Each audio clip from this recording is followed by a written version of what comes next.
Bonjour à tous, ravi de vous retrouver dans Smart Job, votre rendez-vous emploi RH, c'est tous les jours du lundi au vendredi, débat, analyse, expertise et vos rubriques habituelles. Bien dans son job aujourd'hui, objectif transition écologique, on va parler d'énergie verte et on va en parler avec Rémi Compagnot, il est le cofondateur de Lilek et il est le directeur marketing.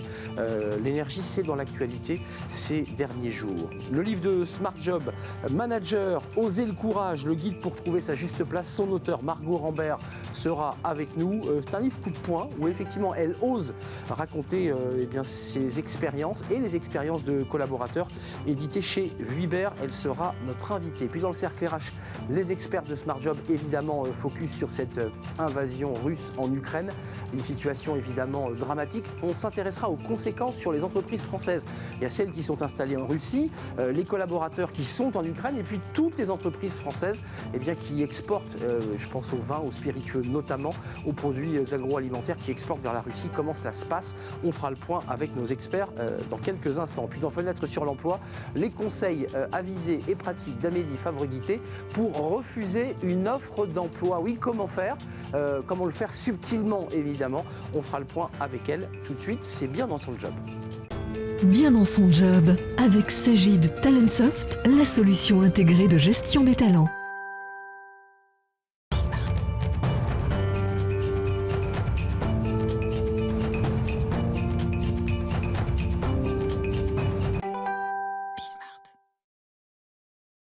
Bien dans son job, on va parler aujourd'hui d'énergie verte. Alors vous allez me dire quel est le lien avec bien dans son job. On va en parler tout de suite avec Rémi Compagnot. Vous êtes cofondateur d'Ilek avec un K à la fin, parce qu'il y a aussi une institution qui défend les fournisseurs de la grande distribution qui s'appelle l'Ilek avec un C. Vous, c'est avec un K. Vous êtes le cofondateur de cette entreprise et vous êtes le directeur marketing. D'abord, avant d'entrer dans les détails, je dirais, de tout ce que vous faites à l'intérieur de votre entreprise pour permettre aux managers de travailler dans les meilleures conditions. Un mot sur cette guerre de l'énergie qui est en train de se dessiner. Vous achetez de l'énergie verte. Est-ce qu'elle va se vendre plus cher? Est-ce que vous allez gagner plus? Parce qu'il y a une bataille sur le gaz, il y a une bataille sur l'énergie. Comment ça se passe là, dans le marché global? Alors, le marché, il est interconnecté à la maille européenne. Donc, l'échange d'énergie, il est quotidien. Et effectivement, l'actualité fait qu'il y a une explosion du cours de l'énergie, que ce soit pétrole, gaz ou électricité. Donc il y a effectivement un risque à moyen terme que les clients, à court terme pour certains clients professionnels et les clients résidentiels, effectivement, risquent d'être touchés si la hausse est maintenue. Mais pour qu'on y voit clair, vous fournissez une électricité verte et de gaz qui viennent du méthane, donc d'agriculteurs qui se trouvent en région centre et ailleurs, et vous récupérez leur énergie. Ce n'est pas une énergie qui vient de Russie, et pourtant ça va augmenter parce que tout ça est indexé sur un tarif de marché. Exactement. La molécule, elle a une valeur, qu'elle soit issue de Russie ou de Bretagne. C'est ennuyeux quand même. Hein. Non mais c'est ennuyeux, sur le plan écologique, quand on y regarde de près. Alors effectivement, c'est une réglementation qui a été mise en place il y a plusieurs années aujourd'hui, donc il y a une question de la remettre en cause potentiellement, mais évidemment, aujourd'hui, la molécule a la même valeur. Revenons à votre entreprise. Combien de collaborateurs là aujourd'hui? On est 120 collaborateurs. 120 collaborateurs donc, qui fournissaient à vos clients une énergie garantie verte, tant sur le plan gaz que sur le plan électrique. Quelles sont les mesures sociétales et sociales que vous avez choisi de mettre en place? Et surtout, pourquoi vous avez pris ce parti-là? Alors déjà, le point de départ, il est parti du client. C'est que la boîte, elle est là pour desservir, pour amener un service à nos clients, une énergie renouvelable. Et dans ce service-là, il y a une relation client qui est très importante chez nous. Pour être totalement centré que le produit que vous vendez, quoi. Exactement. Ouais. Voilà. Donc le service client, il est assez naturellement au sein des équipes. Donc en interne, on a notre propre équipe client. Et donc du coup, quand on se rend compte qu'on a envie de choyer nos clients, ça passe par choyer ses collaborateurs. Puisque derrière, quand on a un collaborateur qui est heureux, il va rendre le client heureux.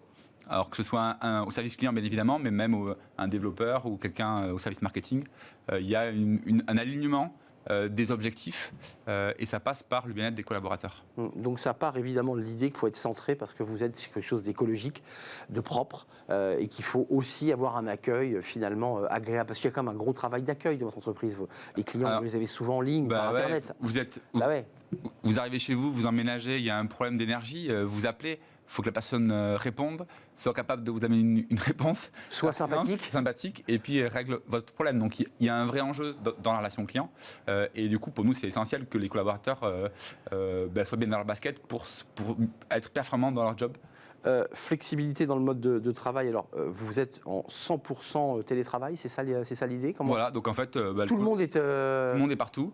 La boîte, les gens travaillent où ils veulent. Alors en France, parce qu'on est sur la réglementation française, mais on peut aller aussi plus loin. Les collaborateurs peuvent faire du télétravail à l'étranger en respectant la réglementation. Vous en avez ? On en a en ce moment. Il y en a 3 qui sont dans les îles, il y en a d'autres qui sont en Grèce, en Croatie, au Portugal. Donc les collaborateurs vont sur des séjours limités dans le temps, parce que c'est la réglementation qui l'oblige.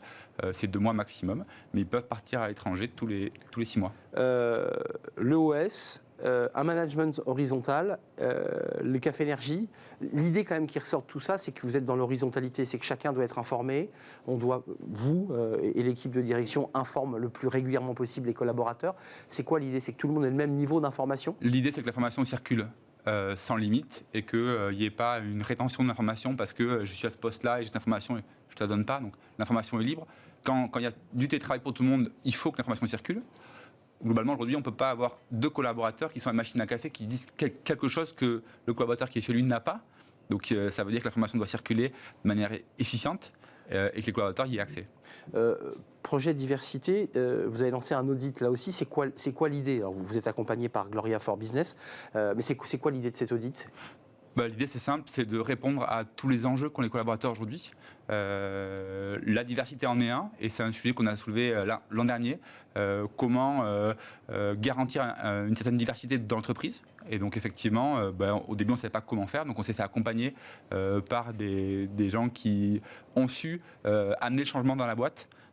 Donc, c'est effectivement cette entreprise qui nous a accompagnés, formés et mis en place des nouveaux process dans la boîte. Alors ça, c'est un élément qui se fait dans des très grandes entreprises, mais elle se fait aussi dans des entreprises de taille plus modeste. L'engagement associatif, c'est-à-dire que vous dites à vos collaborateurs, voilà, vous pouvez aussi vous engager, parce que vous n'êtes pas que des salariés, vous êtes aussi des citoyens.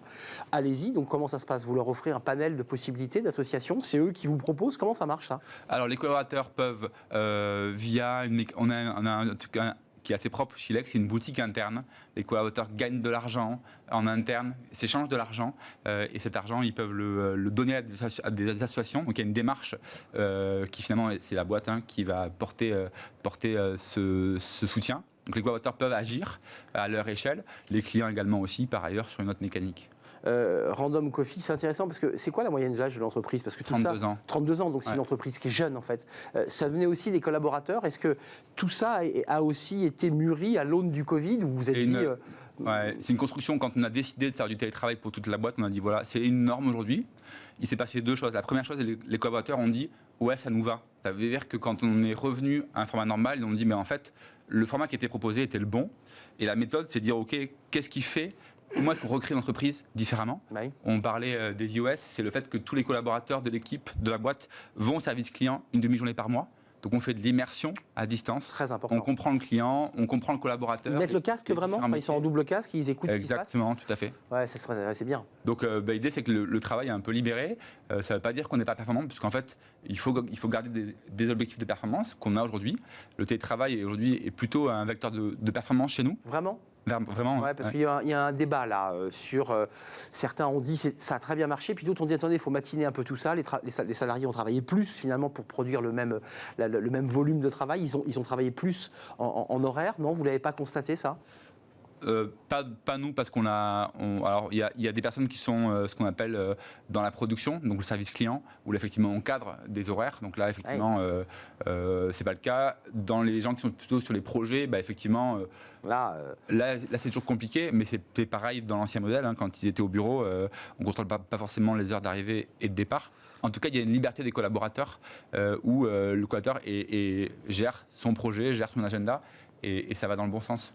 Juste un dernier mot, parce que si tous vos collaborateurs, si vous me dites, sont atomisés, la qualité de vie au travail, qui a l'air géniale, chez vous ça a l'air très sympa, sensibilisation, naturopathie, sommeil, alimentation, cours de cuisine végétarienne, ça n'existe plus, puisque tout le monde est parti. Vous leur faites en visio la naturopathie, comment ça marche là? Il y en a eu en visio, ouais, tout à fait. Effectivement, il y a des choses qui sont... Donc ils se connectent de Lisbonne et vous leur dites, tiens, vous avez un petit cours de cuisine brésilienne, enfin c'est un peu ça l'idée. C'est un peu ça l'idée, ouais. Et ça fonctionne, enfin je veux dire, les gens se connectent, enfin je veux dire, vous avez un retour des collaborateurs? Ouais, en fait, l'idée globale, c'est de dire, on demande l'avis aux collaborateurs sur ce qu'on propose. Ouais. Tiens, on vous fait un truc, ça vous intéresse? Ouais, ça m'intéresse. Notez l'événement, vous en pensez quoi? Et petit à petit, on réajuste et en fonction des besoins des collaborateurs, on essaie de faire évoluer l'offre. Pour boucler cette boucle, parce que visiblement vous avez une manière de penser votre entreprise où l'humain est au centre, de toute évidence. Comment vous la voyez cette année qui arrive? Je leur dis dans un contexte de crise énergétique, de tension sur les marchés, d'augmentation des prix.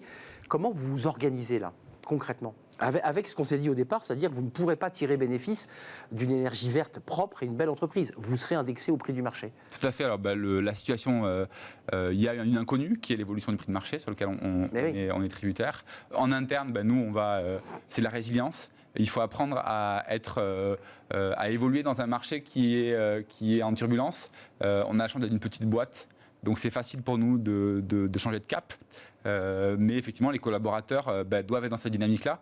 Et une start-up comme ILEC, c'est plus facile, je pense, qu'un grand groupe. Ah, vous vous appelez encore start-up, scale-up quand même, non? Vous êtes plus... Comme vous voulez. Vous avez gardé l'esprit start-up, mais là vous êtes 120, donc vous n'êtes plus vraiment une start-up. Si vous vous considérez comme une start-up? Je ne sais pas trop. Est-ce qu'on est une start-up? Je ne sais pas quelle est la définition d'une start-up. En tout cas, on a gardé... L'esprit start-up, quoi. Ouais, il y a encore alors.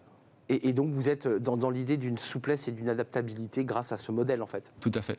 Merci Rémi Compagno, vous êtes le cofondateur d'ILEC. Ici passe plein de choses. Je ne sais pas si vous recrutez d'ailleurs. 90 postes cette année. Donc voilà, vous ne nous le dites pas. 90 postes cette année à l'ILEC. Allez donc voir l'onglet avec la présentation que vous a fait Rémi Compagno. C'est une petite marque employeur qui est plutôt pas mal.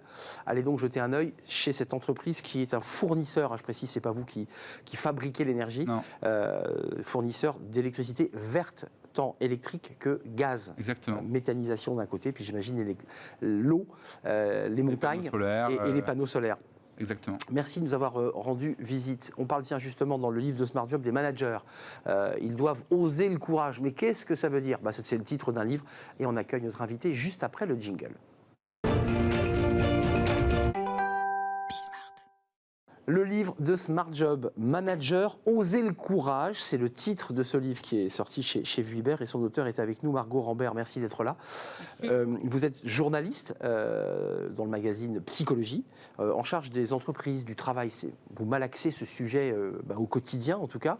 Et là, vous sortez un livre qui est passionnant. Alors, il est préfacé par Adrien Chignard, qui est psychologue du travail. Non seulement il y a la préface, mais quand on lit le livre, il intervient. Il vient apporter une contribution de psychologue du travail. Vous dites des choses qui sont fortes et vous révélez finalement des choses très intéressantes qu'on entend très rarement sur un plateau. Vous dites globalement, tout le monde est à peu près d'accord pour être dans la bienveillance, sauf que quand on est au top manager, voire au sommet de l'entreprise, c'est là où ça bloque. Il faut oser le dire ça quand même. C'est-à-dire que globalement les freins, c'est pas vraiment les managers, encore que, parce qu'ils ont souvent le doigt sur la couture, mais c'est quand même le top manager, c'est-à-dire les décideurs. C'est courageux de dire ça. Alors, c'est vrai que ce qu'on dit, c'est qu'un escalier se balaye souvent par le haut et que si un PDG n'est pas convaincu de la nécessité d'être bienveillant ou d'être courageux, ou plutôt d'être courageux parce que les deux vont quand même ensemble, oui. Ça va avoir du mal à descendre en cascade en fait. Et c'est difficile d'être courageux dans une entreprise quand votre patron ou votre PDG ne l'est pas.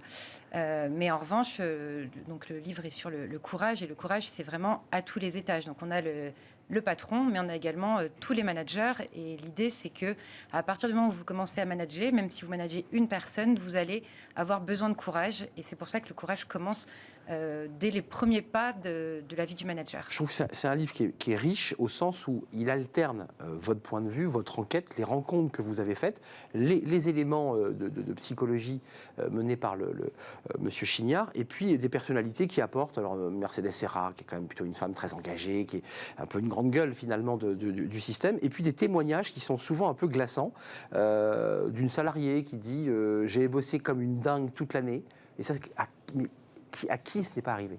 J'ai bossé comme une dingue, je suis dans mon entretien avec le manager, ce sujet n'est même pas évoqué pendant l'entretien, et puis soudain elle le fait, et il lui dit en baissant la tête, et qui renvoie donc à la notion de courage ou d'absence de courage, il lui dit, mais enfin je croyais que tu avais compris, ils veulent pas de ton évolution, quoi. Et la fille se prend un coup de couteau dans le ventre, quoi. Et C'est là qu'on terrible. voit à quel point le manque de courage en fait est terrible pour les salariés et pour les entreprises, parce que ça engendre beaucoup de démotivation, de désengagement et pire, des démissions. Mais c'est pas un livre qui démolit les managers, loin s'en faut. Il faut le préciser, c'est pas un livre anti-manager. Mais vous dites simplement aux managers, soyez aussi de temps à autre, j'ai pas noté la page, mais vous dites à un moment donné, soyez, alors c'est un risque que vous leur faites prendre, mais un risque qui se réfléchit. N'hésitez pas parfois à aller voir votre hiérarchie. Vous parlez de Gaël Châtelain, qui était sur notre plateau il y a quelques jours, et que vous connaissez visiblement, que vous citez. Il raconte, Gaël, que lors d'une réunion, alors je crois que c'est dans une télévision, le patron gueule sur tout le monde et jette un truc au visage de l'assistante. Gaël va voir le patron et lui dit « Vous aviez raison sur le fond, mais sur la forme, c'est inadmissible. Si vous recommencez, je ne reviens pas. » Il prend un risque. Alors, vous ne dites pas s'il a été viré d'ailleurs juste après. Il ne l'a pas été. donc, ça veut dire qu'il faut oser. Tout à fait, ça veut dire qu'il faut oser parce que c'est quand même quelque chose d'absolument inacceptable. Et qu'est-ce qui est le plus inacceptable? C'est de prendre le risque peut-être d'être viré, mais a priori, si vous êtes bon, le patron va quand même vous garder, ou de prendre le risque de laisser faire quelque chose d'absolument acceptable, qui était de jeter quand même un objet à la tête d'une assistante.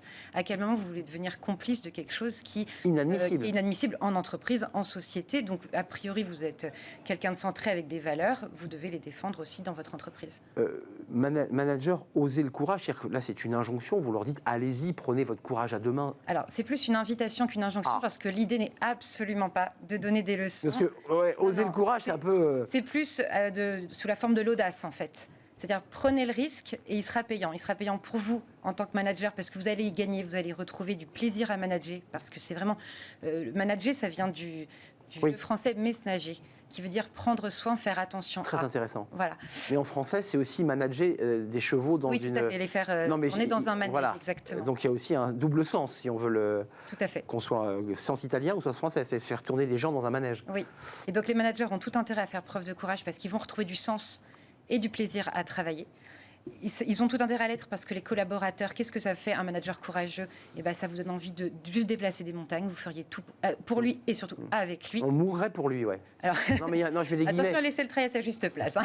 Et c'est excellent aussi pour les entreprises parce que vous aurez des gens beaucoup plus motivés, beaucoup plus engagés et beaucoup plus audacieux. Et je pense qu'avec vu les crises que nous traversons, on a besoin de gens qui sortent du cadre, qui sont audacieux, etc. Mais vraiment, l'idée, c'est pas de donner des leçons. C'est au contraire de donner une invitation et de donner des pistes en disant voilà ce sur quoi on vous propose de réfléchir, car le courage il est multifacette. C'est pas toujours facile, attention. Ça va même être un long cheminement, mais c'est aussi comme le métier du manager. En fait, ça s'apprend un petit peu tous les jours. Et pour s'améliorer tous les jours, et ben voilà, il y a des choses qui sont à mettre en place. Mais c'est vrai que c'est une ancienne qui revient tout le temps dans la bouche des collaborateurs. Mon manager n'a pas de courage, il n'ose pas, il a le doigt sur la couture, c'est ce que vous dites. Qu'est-ce qu'il doit faire ce manager? Parce qu'il faut quand même se mettre à sa place. Et vous dites bien que ce n'est pas un, et je confirme, c'est pas un livre anti-manager. Mais le type, il est quand même un peu écrabouillé par un COMEX qui lui dit tu dois faire des résultats, tu dois faire tourner l'équipe. Enfin, ça vient d'en haut. Et puis tout d'un coup, le manager leur dit mais moi c'est compliqué. Enfin, il est quand même entre deux cymbales. Comment il fait là? Alors comment il fait? C'est vrai que c'est un fil d'équilibriste. Il est un petit peu parfois entre le marteau et l'enclume, surtout pour les managers intermédiaires. Je pense que ce qui est intéressant, c'est qu'il commence par revenir à lui-même. Un peu d'introspection fait toujours du bien sur pourquoi est-ce qu'il manage, quelles sont ses valeurs, qu'est-ce qui l'a poussé à être manager, est-ce qu'il a encore envie de l'être? C'est assez courageux de se poser ce genre de questions parce que quand on n'a plus envie d'être, généralement, on est un bien moins bon manager. Donc déjà, vous posez ces questions-là et puis vous faites la liste de vos valeurs managériales et celles sur lesquelles vous n'allez pas transiger. Jusqu'où est-ce que vous allez aller pour les défendre? C'est le sujet du superbe film Un autre monde actuellement à l'écran. C'est exactement ça. Voilà, de Stéphane Brisé. Jusqu'où je suis prêt à aller? Et Vincent Lindon est soumis à cette question, c'est-à-dire il doit licencier 10% de son effectif, il est d'une fidélité, d'une loyauté à son entreprise. Mais là, l'injonction paradoxale est trop forte. Et il explose. Et il explose complètement. Ça fait exploser le cerveau d'ailleurs, au sens propre du mot. Exactement. Ça fait exploser des familles, ça fait exploser des couples, ça détruit psychologiquement ce type de situation. C'est pas si simple d'être courageux. Il y a aussi des choses intéressantes d'ordre pratique parce que vous nous prenez un peu par la main, vous nous faites faire des tests pour voir où on en est par rapport à nos peurs. Ça, c'est intéressant. pourquoi avoir voulu le mettre dedans? Parce qu'il y a des questions précises. Vous nous interrogez. C'est quoi ta peur? D'être licencié, d'être observé ou de mal faire? Enfin, pourquoi ce rapport à la peur? Parce que le courage renvoie à la peur. Le courage, en fait, est lié complètement à la peur et il n'y a pas de courage sans peur. Et il faut complètement lâcher le fantasme qu'un manager est un... Donc, c'est pas un super-héros, il n'a pas à tout savoir et c'est un humain qui, comme tout le monde, va avoir des peurs. Il y a un petit cœur qui bat, quoi. Il y a un petit cœur qui bat chez tout le monde. Et heureusement, et il manage aussi des petits humains. Donc, ça tombe bien. Et c'est vraiment l'idée. Le premier courage, en fait, c'est d'arriver à... C'est un courage qui est... Comment dire? D'arriver à... Déjà, à prendre conscience de ses peurs et à progressivement les surmonter. Bien sûr. Quand vous avez réfléchi à ce livre, parce que Adrien Chignard est très présent dans le livre, c'était quoi? Parce qu'on a toujours l'esprit d'un livre, une fois qu'on l'a écrit, bien sûr, il est écrit, mais on se dit, je veux dire ça. Qu'est-ce que vous vouliez, non pas dénoncer, mais dire? C'était quoi le fond de votre pensée, finalement? Alors, le présupposé, c'était de dire qu'il était impossible de manager sans courage. Et ça a été validé donc, après 1 an et demi d'enquête auprès de spécialistes du management. Donc, il y a Adrien et puis il y en a d'autres. On va du côté de la philo, de la socio, psy du travail, coach de dirigeants. Donc, ça brasse beaucoup de gens. Et aussi du côté des managers. Donc, je suis allée voir des grands patrons. Emery Jacquilla, Alexandre Gérard, Mercedes Serra. Et aussi des managers de petites équipes. Et en fait, le présupposé est complètement validé. C'est-à-dire qu'effectivement...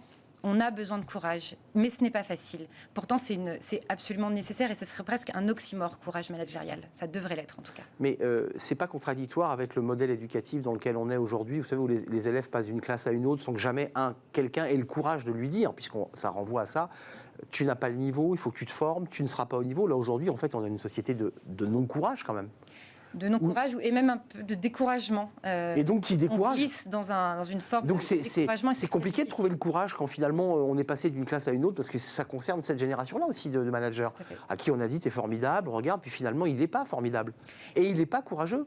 Alors, ils font du mieux qu'ils peuvent, parce qu'ils sont aussi soumis à toutes ces injonctions paradoxales, mais il faut aussi se rendre compte que pendant la pandémie notamment, les managers sont ceux qui ont été le plus en détresse psychologique. C'est vrai. Ils étaient 1,5 fois plus exposés au burn-out.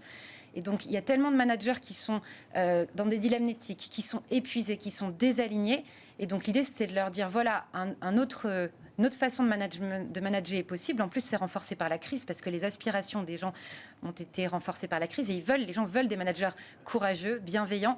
Et donc, l'idée, c'était apprenez à l'être, en fait. Juste ce petit encadré qui est en page 175, la relation d'Astrid, qui est cadre dans une banque, qui parle de sa manager qui bosse tout le temps, qui est une femme. Comment on fait dans ce cas-là avant de nous quitter? On va voir sa manager, on lui dit tu bosses trop, parce qu'on s'autorise ça, parce qu'on la connaît un peu. Comment on fait là? Elle est face à une femme qui globalement travaille tout le temps. Oui, c'est vrai que quand on a établi une relation de confiance mais dans les deux sens, entre le manager et le manager, je pense que c'est le boulot du salarié d'aller voir son manager en disant en fait je m'inquiète pour toi. C'est ça, on peut le jouer comme ça, quoi. Bien sûr. Je m'inquiète. Et ça doit être super quand même en tant que manager quand quelqu'un vient vous dire en disant... Oui, une forme de bienveillance et d'intérêt. Bien sûr, et qu'on ose exprimer cela dans l'intérêt de tout le monde, parce qu'un manager qui est au bout du rouleau... il embarque l'équipe avec lui. Oui, voilà, il embarque l'équipe. Et la boîte au passage. Il manage mal, en fait. Donc, oui. Merci Margot Rambert de nous avoir rendu visite. C'est un vrai plaisir. Manager avec un S, oser le courage, le guide pour trouver sa juste place. Il est sorti chez Vuibert avec cette préface d'Adrien Chignard, plein de témoignages, de choses très concrètes et qui sont le fruit d'un travail de journaliste aussi, d'écoute et de rencontre avec des collaborateurs. Certains ont donné leur nom, d'autres sont anonymes. Merci de nous avoir rendu visite pour le livre de Smart Job. On fait une courte pause, on s'intéresse avec nos experts de Smart Job, évidemment à l'invasion russe en Ukraine. Évidemment, c'est une situation dramatique que vivent les Ukrainiens. On va s'intéresser à la situation des entreprises françaises, 160 000 collaborateurs en Russie, puis aussi des entreprises qui exportent vers la Russie et qui s'inquiètent avec le retour du quoi qu'il en coûte et puis ce plan de résilience évoqué par le président Macron. Qu'est-ce que ça veut dire tout ça? On en parle avec les experts juste après la pause.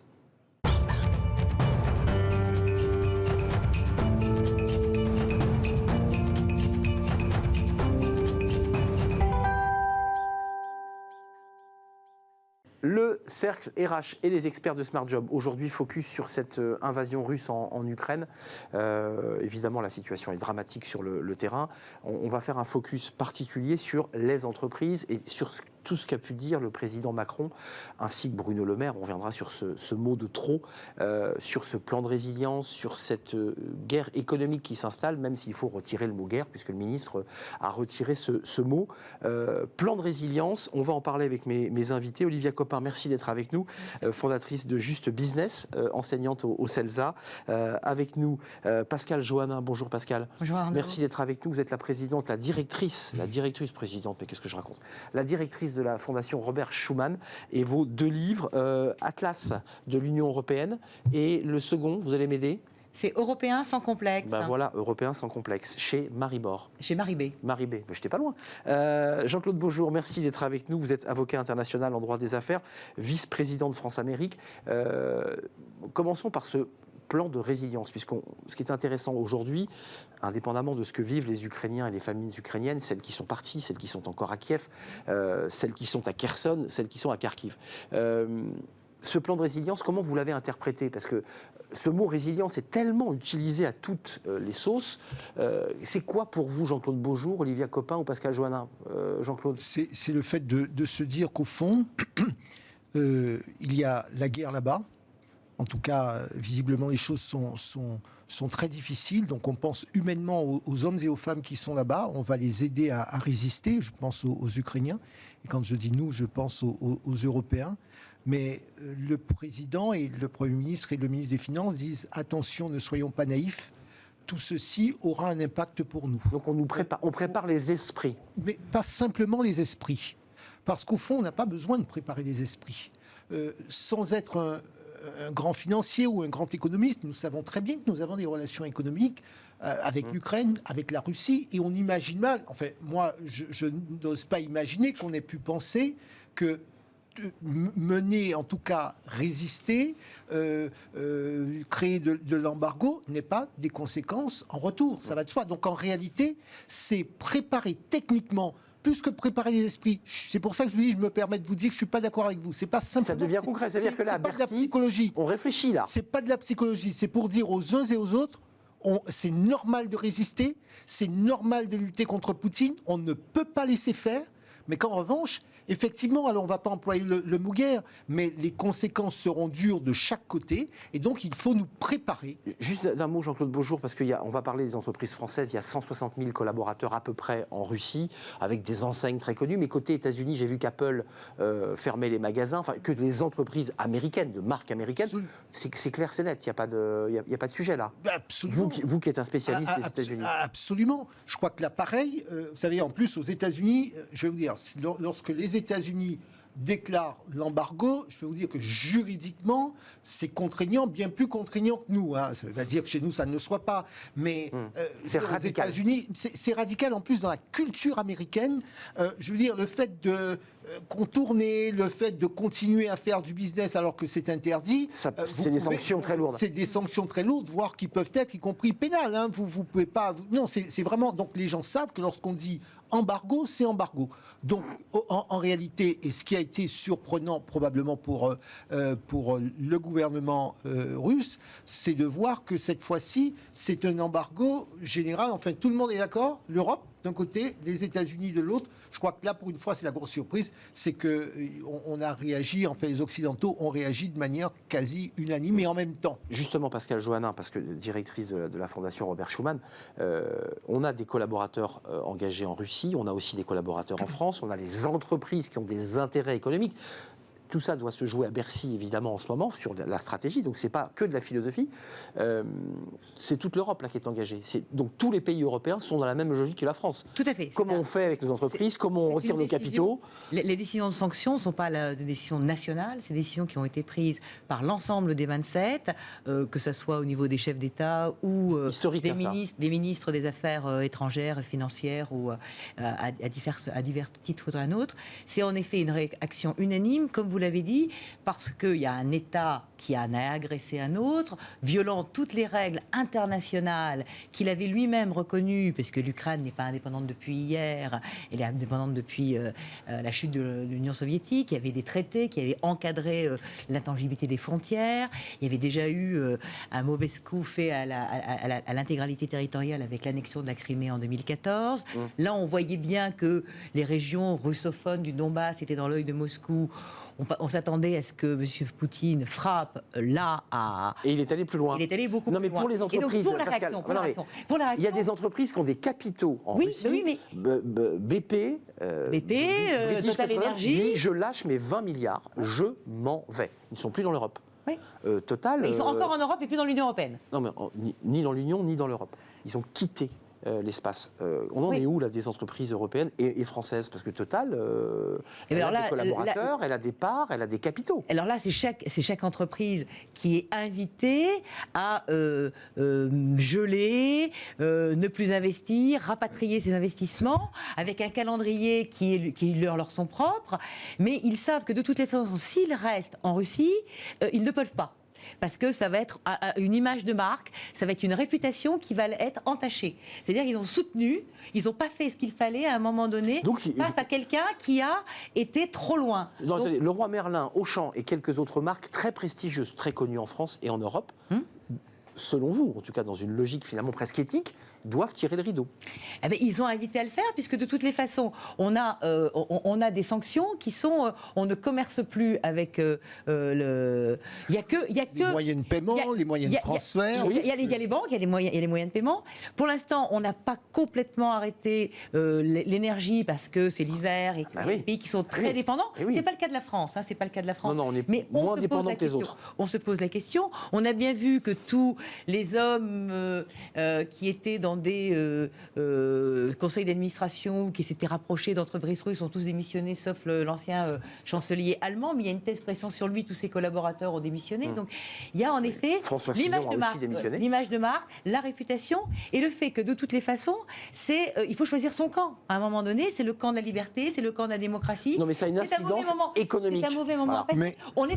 On est en guerre contre le gouvernement, pas contre le peuple russe. Mais c'est ce qu'a dit Emmanuel Macron dans son discours. Que provisoirement, pendant une période, on ne sait pas combien de temps elle va durer, puisqu'on ne sait pas combien de temps cette guerre va durer. Elle peut être s'enliser sur le plus long terme. Mais attendez, c'est une réaction, on doit choisir son camp. Olivia Copin, ce qu'on soulève là, c'est un sujet important, parce que j'imagine que Auchan et le Roi Merlin, et je cite eux, mais il y en a plein d'autres, vont pas tirer le rideau puis le réouvrir au moment où la guerre s'arrête. Absolument. C'est-à-dire, une fois qu'on retire ses capitaux d'une banque ou qu'on retire ses intérêts d'un groupe gazier, puisque c'est le cas de Total, on ne revient pas 15 jours après. Enfin, je veux dire, ce qu'on vit là va avoir des conséquences. Oui, c'est pas juste on quitte l'appartement, on revient 15 jours dans 15 jours. Olivia. Je pense que justement... Oui, c'est ça, c'est pas une location.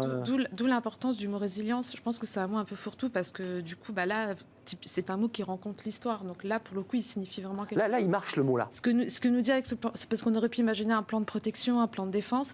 En fait, résilience, ça sort du jargon guerrier et ça montre quoi? Qu'on va être obligé de faire avec quelque chose qu'on n'a pas choisi. C'est clair. La résilience, c'est ça, c'est la capacité à se relever, à avancer avec un élément qu'on n'a pas choisi. Et c'est ça, je pense, pourquoi ce mot il est très fort. C'est que, comme le disait le président Macron, on n'est pas en guerre contre la Russie. C'est eux l'agresseur et nous, on va être contraints de faire avec. Et pour revenir aux entreprises, effectivement... Et aux salariés qui sont là-bas encore. On est le premier employeur, la France est le premier employeur étranger en Russie, donc ça va prendre plus de temps. Mais ça paraît inévitable, puisque déjà, d'une, il y a quand même un risque d'expropriation, c'est-à-dire qu'aujourd'hui, on est dans un conflit, on n'est pas encore dans un état de siège. Demain, je veux dire, la situation humanitaire, elle va probablement s'empirer. Donc comment imaginer travailler avec les parias? Voilà, le paria sur la scène internationale aujourd'hui qu'il va dire Poutine. Et puis, il y a aussi un problème... Donc, ce qu'a fait BP a cédé ses actifs en disant « je vous demande rien, je vous les cède, je m'en vais ». Et puis, il y a un problème d'image. Le président Macron a bien dit qu'il y avait un prix à payer pour la paix. Donc comment on peut demander aux Français de payer ce prix-là avec l'augmentation du gaz, des énergies qui vont avoir un impact sur le pouvoir d'achat, alors que certaines entreprises continuent de commercer avec... Et il y a aussi un problème aussi éthique, c'est-à-dire on était malheureusement dans la perte du sens avec le Covid. Bon, là, comment imaginer... comment des entreprises françaises pourront dire aujourd'hui aux salariés on reste en Russie pour des raisons purement financières. On a choisi aussi de s'intéresser au quoi qu'il en coûte, parce que c'est le retour du quoi qu'il en coûte. Avec le dossier ukrainien, le président a dit il y aura le quoi qu'il en coûte. Je veux dire, c'est un des éléments concrets de la résilience. Alors, on est d'accord, c'est bien ça. Hein. C'est une nouvelle version d'un plan de relance qui s'appelle résilience. Voilà. C'est un des éléments, mais c'est aussi un message pour le gouvernement, je ne parle pas des Russes, le gouvernement russe, c'est un message pour Poutine. Parce qu'en réalité, tous ces gens-là se sont dit que parce que nous avons des liens forts, parce que nous avons des intérêts forts, on pensait à l'énergie, ils ne feront rien, on les tient. Eh bien là, on est en train de montrer que précisément là-dessus, on est capable de revenir sur tout cela pour pouvoir ne pas céder au droit à la liberté, un certain nombre de règles fondamentales. Malgré les conséquences. Hein. Malgré les conséquences, nous sommes une société de droit. Moi, je voudrais juste aussi, parce que vous avez parlé des salariés, vous avez parlé des gens qui travaillent. Moi, je pense aux gens qui travaillent, à nos concitoyens qui travaillent à l'expatriation. C'est l'occasion pour nous, effectivement, de dire, attention, quand on part en expatriation, c'est vrai que les entreprises doivent prendre un certain nombre de précautions. Je le dis parce que... C'est le juriste. Nous, on a énormément de nos clients qui sont expatriés, on s'occupe d'expatriés, de filiales françaises à l'étranger. Donc, il faut prendre des précautions en termes d'assurance. Il faut que l'entreprise couvre. Il faut qu'éventuellement, il y ait des plans de retour. Parce que, vous savez... si on avait imaginé qu'on serait à expatrier ou rapatrier des Français de Russie, enfin de Moscou... Non, mais quel que soit... Moi, là encore, je vous dis, le principe, sujet que j'ai beaucoup étudié, le principe, quand on part à l'expatriation, quelle que soit la destination, il faut savoir que quand on est expatrié, on est étranger. Et donc, l'entreprise, il faut veiller à ce qu'on ait un plan de retour, il faut veiller aux mesures de sécurité qui sont prises. Vous avez des infos là, Jean-Claude Beaujour, sur le retour des Français ? Ça va être... ça s'organise sur le plan logistique, et puis vous avez bien dit, nous sommes, la France en tout cas, la France est le premier employeur étranger en Russie. Logistiquement, il faut rapatrier tout le monde. Vous avez un problème d'espace aérien, de sécurité. Évidemment. Vous ne pouvez pas juste dire... C'est la route, Paris-Moscou. L'ambassadeur a pris la route pour revenir à Lviv. Il n'y a plus d'avions. C'est terminé. L'espace aérien est tenu par les Russes. Mais non, mais sur l'espace aérien, et puis on a supprimé tous les vols. Tous les vols. La Russie a donc supprimé les vols. Elle est aujourd'hui... On peut encore aller à Moscou, j'ai regardé. En passant par Istanbul, en faisant un énorme détour. La Russie est aujourd'hui mise à l'index parce qu'elle a elle-même elle s'est mise dans cette position toute seule. C'est pas nous qui avons décidé à sa place, à la place du président russe. Donc il y a une réaction européenne et pas que française. C'est clair. On voit, on a vu tout de suite parce que ils sont beaucoup plus dépendants que nous, les Allemands, avec Nord Stream 2, etc. Donc on a en effet toutes les entreprises, premier acte fort, toutes les entreprises et tous les pays européens, quelle que soit leur taille, etc. Tous les liens avec la Russie, c'est une décision unanime. Et c'est une décision unanime qui va avoir des conséquences, en effet, à long terme, parce que cette guerre, on ne sait pas combien de temps elle va durer. Quand bien même elle se terminerait rapidement, il y aura une occupation, il y aura peut-être une résistance. Ce ne sera pas le jour d'après... pareil. Non, et puis la méfiance se sera installée. Il y a la Russie, mais il y a l'Ukraine aussi, parce que forcément l'Ukraine est un pays qui aujourd'hui est sous les bombes. Donc le risque à la limite, il n'est pas trop si vous habitez Moscou, il est plus si vous habitez dans les villes ukrainiennes. Donc toutes les entreprises qui étaient présentes en Ukraine aujourd'hui, elles sont beaucoup plus dans l'urgence du rapatriement, de l'évacuation de leurs collaborateurs ou de leurs familles, parce qu'il y a aussi les familles, c'est ça, il y a les expatriés et leurs familles. C'est le débat juridique sur... Juste, j'aimerais qu'on voit cette problématique qu'on a soulevée à notre manière, mais qui a été soulevée par les médias. Bruno Le Maire, sur France Info, on va voir la phrase in extenso de ce qu'a dit Bruno Le Maire dans un premier temps. Bruno Le Maire s'est engagé et a évoqué l'idée d'une guerre économique, une guerre totale contre les Russes. Nous allons livrer une guerre économique et financière totale à la Russie. Ça, c'est sur France Info. Puis quelques heures plus tard, il y a rétropédalage. On lui fait retirer le mot guerre et le ministre lui-même exprime presque des excuses parce que, entre-temps, Medvedev, le bras droit de Poutine, dit attention, je n'aime pas trop les mots que vous utilisez en substance, et le ministre rétropédale.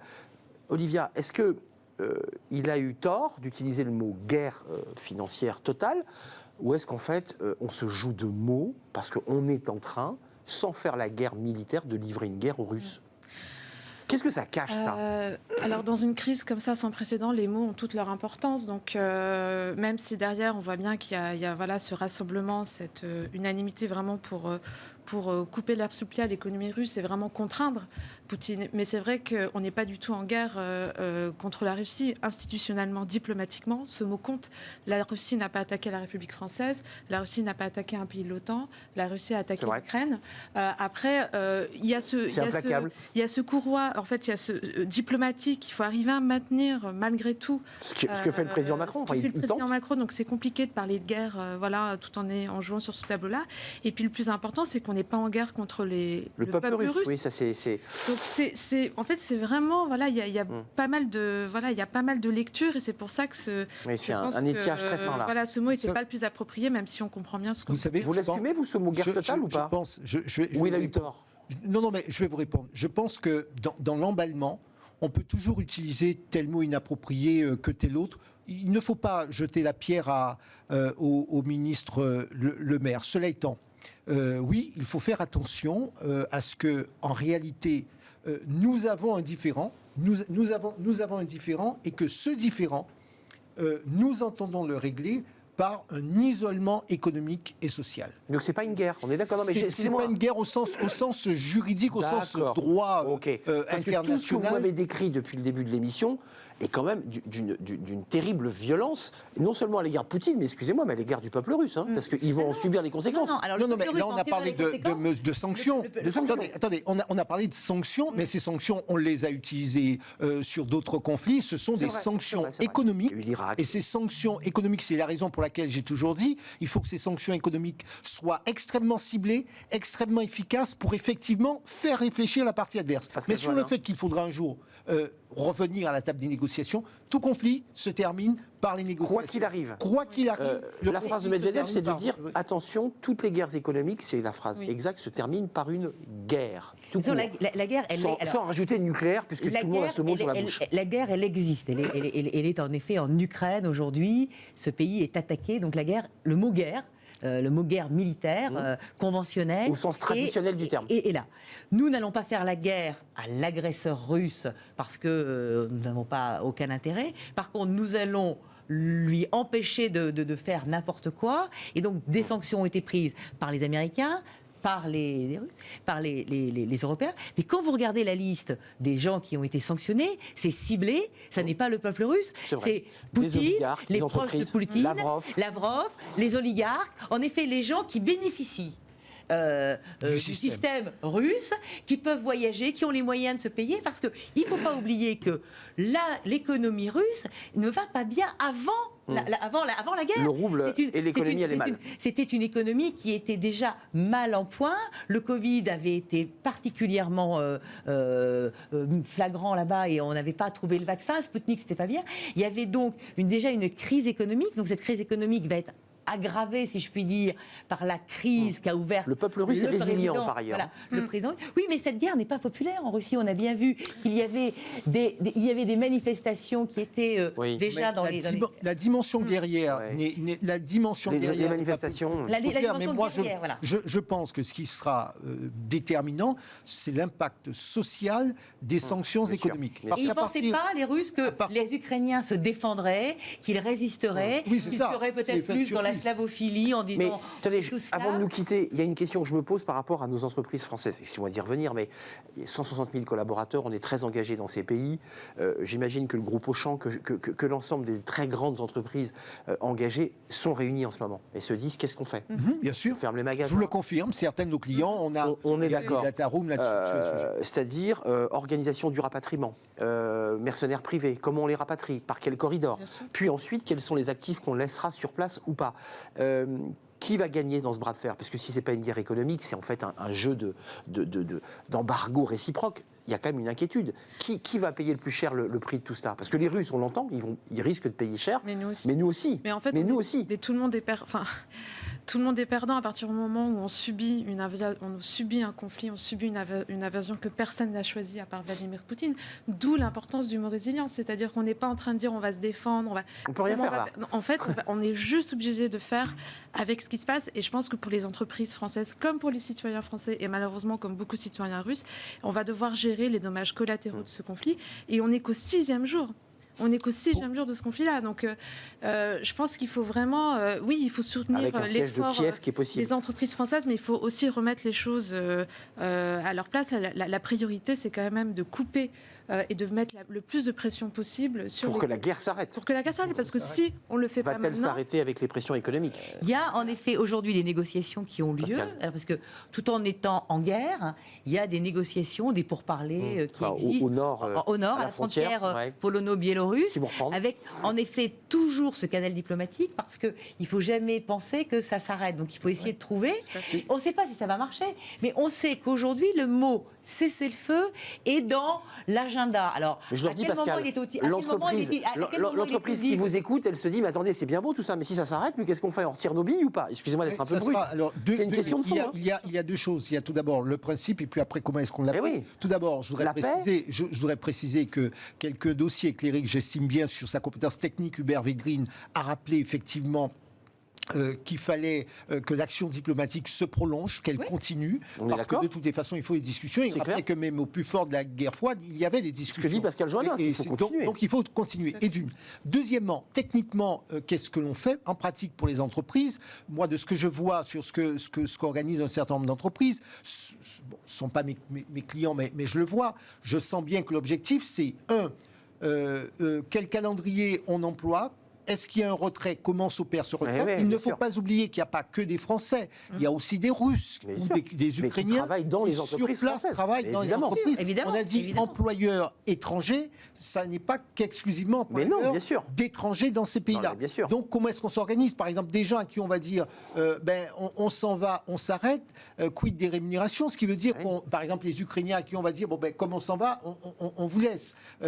Voyez un peu les conséquences. Et vice-versa pour les Russes. Ils étaient très contents de leurs collaborateurs, on leur dit on coupe le contrat, on s'arrête. Exactement. Donc tout cela prend probablement un petit peu de temps. C'est la raison pour laquelle ce temps-là, on doit l'utiliser pour la diplomatie, pour obtenir un cessez-le-feu, parce que j'imagine très bien qu'en face, ils attendent quelque chose pour ne pas, parce que Poutine n'a peut-être pas non plus intérêt à s'arrêter comme ça en disant je suis le grand perdant, à la fois parce qu'il y a son entourage, parce qu'il y a sa population, donc il faut... Ça serait une défaite politique pour lui. Bien sûr, voilà. Une humiliation. Donc il faut regarder en étapes qu'est-ce qu'il peut y avoir comme élément qui puisse dire je reviens, cesser le feu et je reviens à table des négociations. Un mot chacun, Olivia Copin et Pascal Joannin. En tout cas, les entreprises françaises, je ne pense pas que ça sera comme le Covid, on va déconfiner, reconfiner, là elles vont devoir partir pour revenir. Je pense que c'est pour ça que quand c'est fini, c'est fini. Il y a deux mots-clés, il y a le mot résilience qui pour moi encore est très important parce que c'est un mot qui vraiment, la résilience ça prend du temps.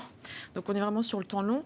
Et puis le changement d'époque dont a parlé Emmanuel Macron, je pense que ça aussi c'est des termes forts pour montrer qu'une page se tourne et que les entreprises françaises, ce qu'on est en train de mettre en place là, c'est parti pour durer. Et notre transition, je me permets pour vous donner la main en conclusion, notre transition énergétique, plus que jamais d'actualité. On a eu la crise Covid qui a transformé les organisations du travail, le télétravail. On a cette crise et cette guerre ukrainienne qui nous oblige à aller encore plus vite. Nos entreprises énergétiques doivent encore plus vite se transformer. Ah bien sûr, puisqu'on voit bien que l'Allemagne a été un peu gênée aux entournures parce qu'elle était gênée par le fait qu'elle était tributaire, elle était dépendante trop largement d'un seul fournisseur de la Russie. Nous, Gazprom. La France, on l'est beaucoup moins, mais on a quand même, grâce au nucléaire, bien évidemment. Et à la distance aussi, il faut le dire. Et on a en effet une mission, c'est de faire en sorte qu'on va chercher en effet à trouver une solution qui s'apparente au cessez-le-feu, mais que malheureusement, pour négocier, il faut être plusieurs, il faut que donc l'autre partie soit d'accord. Et là, au moment où on avance, tous les jours, on ne sait pas. Parce que, en effet, il y a la Russie, on connaissait la Russie, mais on connaît mal Vladimir Poutine. Depuis 2 ans, grâce au Covid, il a été un peu isolé, il s'est un peu refermé, il a été très... Il a réfléchi. Et donc, il a malement cogité. Voilà, il a décidé visiblement seul de cette opération avec un très petit noyau, qui sont tous à ses ordres. Et quand on a vu l'autre jour... le directeur du renseignement. Personne n'ose qui a bafouillé devant lui. Non, c'est sûr qu'on n'ose même pas lui dire ce qu'on pense à la réalité du terrain. Donc il va falloir en effet négocier et cette situation risque de durer parce qu'on ne sait pas combien de temps elle va durer et donc, visiblement les Ukrainiens n'ont pas envie de lâcher parce que c'est une question d'honneur, c'est une question de valeur aussi, parce que les Ukrainiens ne voulaient pas rentrer dans l'OTAN puisque c'est la blague que Poutine veut faire croire en disant etc. Les Ukrainiens depuis 2004, c'est les Américains qui l'avaient demandé.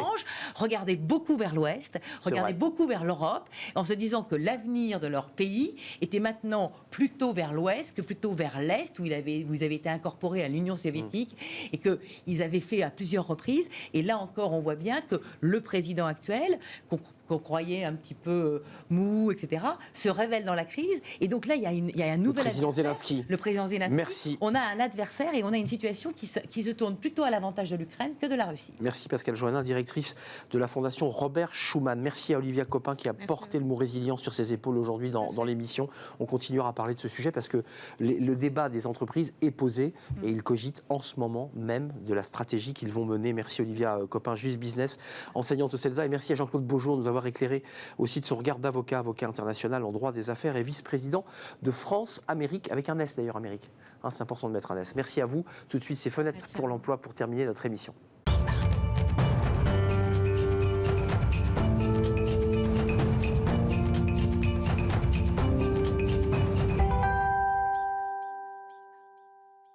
Fenêtre sur l'emploi pour terminer notre émission avec Amélie Favre-Guittet et ses astuces, ses conseils pratiques. Ce n'est pas une recette de cuisine, c'est les conseils d'Amélie pour tenter de résoudre un certain nombre de sujets très RH, très concrets. Ouais. On veut refuser une offre d'emploi. Ça m'est arrivé. C'est extrêmement difficile de refuser une offre d'emploi. Comment on fait? Comment ça se passe? Racontez-nous. C'est compliqué comme situation, ça. C'est très compliqué. On a fini un entretien, ça s'est plutôt bien passé. On a peut-être un peu relancé l'entreprise et peut-être qu'au bout d'une semaine, 10 jours, l'entreprise nous rappelle en disant « Bon, allez, banco, c'est vous qu'on veut, on vous fait signer une promesse d'embauche. » Et là, comme on a un peu réfléchi, on a un peu mûri, on a peut-être fait d'autres entretiens entre-temps, là, on se dit « Non, finalement, c'est gentil, mais non, merci. » Et là, le fait d'arriver à dire non, alors on va essayer d'éviter de ghoster l'entreprise et de ne pas répondre. Et l'idée, c'est quand même de garder le lien avec l'entreprise, un lien positif si possible. Vous avez une enquête qui est très intéressante parce que qui est sur le pourquoi on a refusé alors qu'on était plutôt emballé au départ, on n'est pas venu nous chercher de force. Et pourquoi on a refusé? Alors c'est intéressant.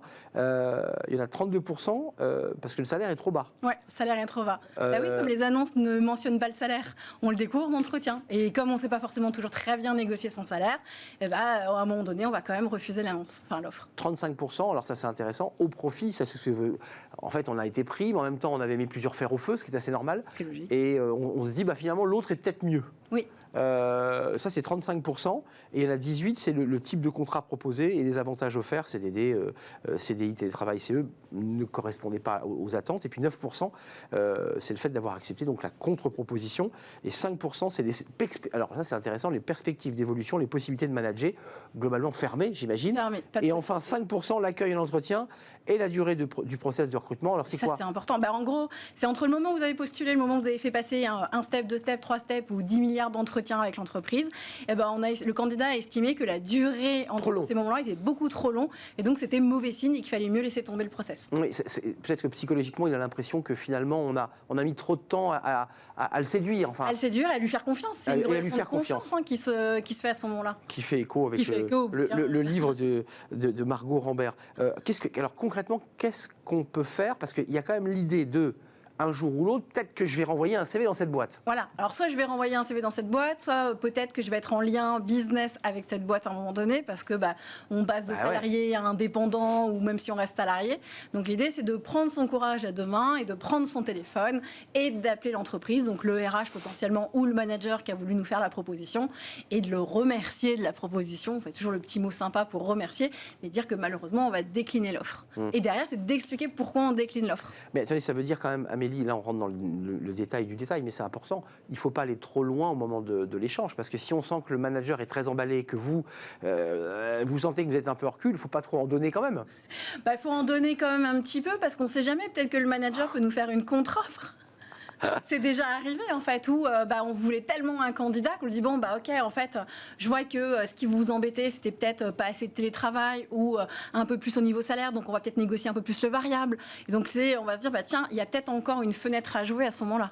Comment on fait? On annonce directement au téléphone, on appelle l'interlocuteur, on envoie un mail, un SMS? Non, pas un mail. C'est comme si on faisait une rupture par SMS, c'est juste horrible. Oui, parce que ça ressemble quand même à une histoire d'amour. Comme ce mais truc. c'est totalement ça. C'est globalement, j'ai pas le courage d'aller voir cette jeune fille ou inversement ce jeune homme. Et je lui envoie un SMS. Et je lui envoie un pauvre ou je SMS. le ghost parce que j'ai pas envie de lui répondre. Et ce qui fait beaucoup, beaucoup pleurer. Là, donc, on appelle. On appelle. Je vais dire que les mauvaises pratiques des entreprises, on va pas l'appliquer quand on est candidat. Donc on est poli. On est poli. Là où souvent les RH ne le sont pas pour nous dire qu'ils nous prennent pas. Et ben nous, on est poli. On va leur montrer le contraire. On va justement montrer qu'on a du courage et on va faire preuve d'audace. Évidemment, quand on prend, moi ça m'est arrivé, quand on prend son courage de main pour rappeler la chaîne de télévision pour laquelle on ne travaillera pas, il faut parler à quelqu'un, on n'est pas très à l'aise. C'est l'interlocuteur. Mais ce qui est intéressant, c'est de savoir ce que l'autre va vous dire. On peut prévoir un script. Parce que comme on est au téléphone, on s'est un peu plus à l'aise, la personne ne nous voit pas, donc on peut avoir un petit script qu'on peut essayer de lire pour se raccrocher à quelque chose.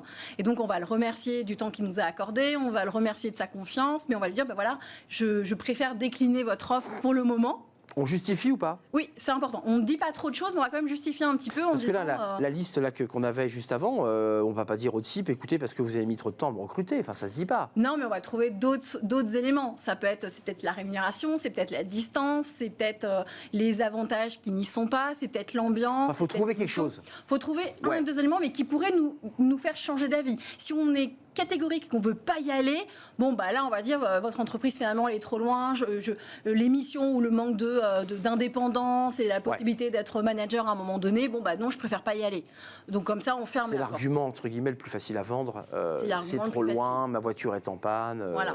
Si jamais on a hésité à dire oui et qu'on dit non, mais qu'on se dit, bon, on ne sait jamais, si jamais il me faisait une contre-offre, je dirais pas non parce qu'on hésite encore, bah là, on laisse une petite porte en disant allez vas-y prends-la cette porte. Deux choses pour conclure, Amélie. Il y a la réponse de l'interlocuteur parce qu'évidemment on tremble un peu à l'idée est-ce qu'on va se prendre une claque ou une caresse.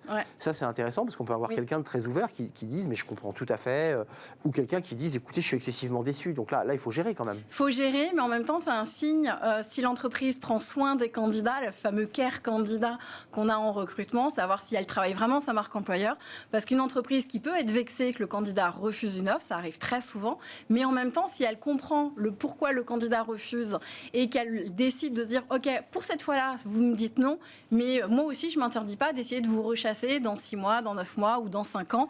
Ça, c'est une stratégie de marque employeur.